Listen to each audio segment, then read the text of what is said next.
Saints, what a beautiful day to talk about this subject because this is the most important subject and ministry of the church, and that is the ministry of prayer.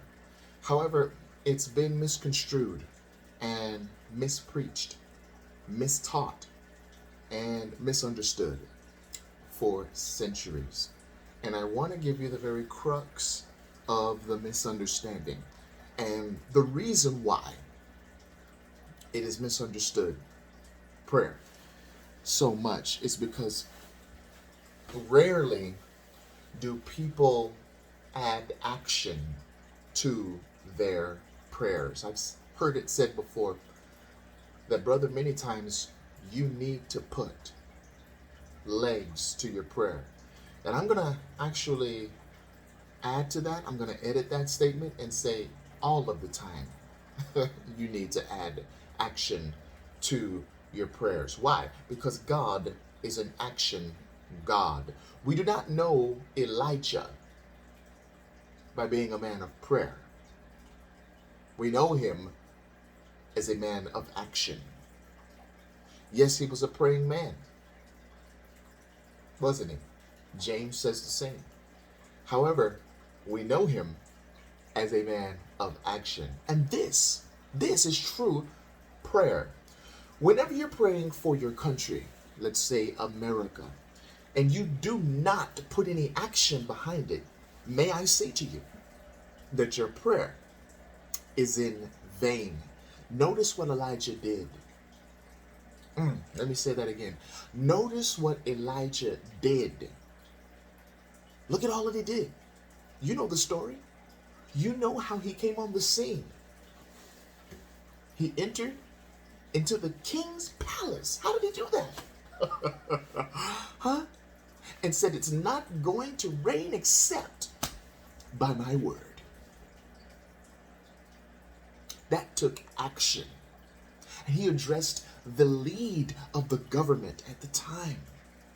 That's called putting God into places. That's called being the light. I have no idea what these people are talking about that are just talking about prayer, being in the closet and not doing anything. I tell you what, you need to stay in the closet if that's going to be your attitude in prayer. Okay?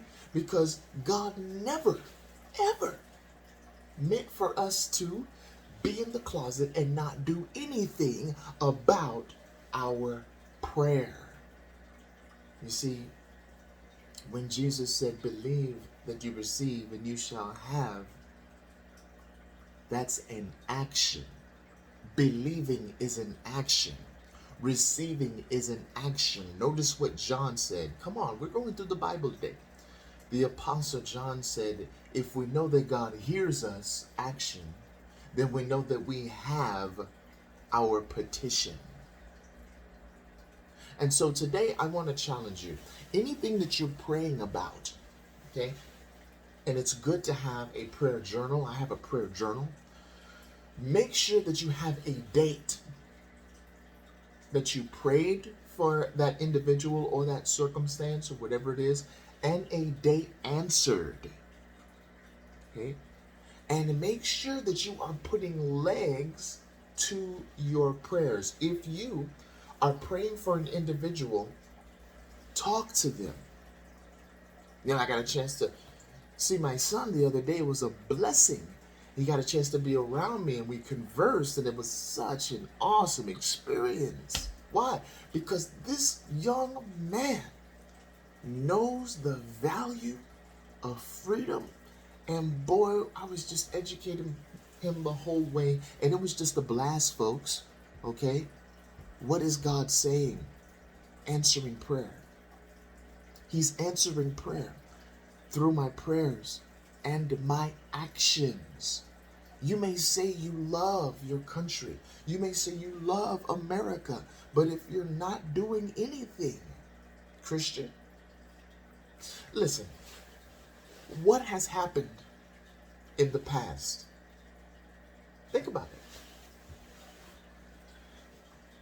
What's happened? You've prayed. All right, that's great, man. So my question is, why is the country doing worse than it has? Does anybody have the answer to that? Because you didn't really pray. How long have you been saved? Come on now. How long have you been saved? So my question is, why has the country gotten worse since you've been saved? Huh? Listen, I'm speaking to myself too. It's because what we've known as prayer was not prayer. James says a double-minded man is unstable in all of his ways. What is double-minded? Well, you're praying one way, and you're not doing anything to bring that prayer to pass. That's double-minded, folks. I don't know what you were taught, right? But when you're praying for something, you must then put action to that prayer. If you're praying for the senator, go ahead and write him a letter of encouragement. Go ahead and write her a letter of encouragement, encouraging them to pass certain bills. Because what you're doing is you're reminding the atmosphere and you're reminding people in general that this country belongs to God. Not to mongrels, not to those that want to destroy, not to wasters. But as long as you are in your closet, okay, as long as you're in your churches and you're just crying to God, God is saying, man, what a double-minded people. Because you don't really mean any of your prayers. This is why you're not getting your prayers answered. Many of you are even praying for spouses and not doing anything to gain a spouse. Come on now, prayer and action, they go together. Okay? Really, when you mention prayer, you're not supposed to think. Watch this. James, why do you think he mentioned Elijah? Because when you mention prayer, you're not supposed to think of a man fasting for 100 days, crying out to God, and cutting himself and yelling and screaming like the prophets of Baal. You're supposed to think of a man who was a man of action. Go and do likewise. Bring your prayers to pass. God bless you. God loves you. God smiles when he sees you.